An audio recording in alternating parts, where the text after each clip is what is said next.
Hi friends, Trump tariff దెబ్బకి నిన్న కుదేలైన ప్రపంచ స్టాక్ మార్కెట్స్ అన్నీ కూడా ఈరోజు కొంచెం పుంజుకున్నాయి.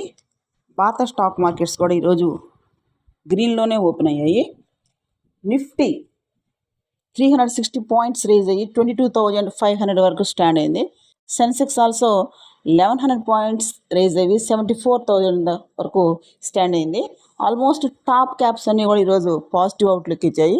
స్పెక్యులేటివ్ బయింగ్స్తో టాప్ క్యాప్స్ అన్నీ కూడా నియర్లీ 4% వరకు కూడా గ్రీన్లో వెళ్ళాయి.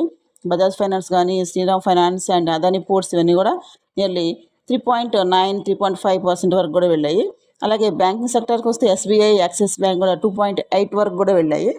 అయితే almost Asian and Pacific markets అన్నీ కూడా గ్రీన్లోనే వెళ్ళాయి. నిన్న 5% మైనస్తో కొంచెంసేపు ట్రేడింగ్ స్టాప్ చేసిన జపాన్ నిక్కీ కూడా ఈరోజు 6.42%తో పాజిటివ్లో వెళ్ళింది. సో ఈ టారిఫ్ వార్ కంప్లీట్ అయ్యేంత వరకు కూడా ఈ ట్యాక్సేషన్ ఎఫెక్ట్ అనేది ఈ స్టాక్ మార్కెట్ మీద ఉంటుంది.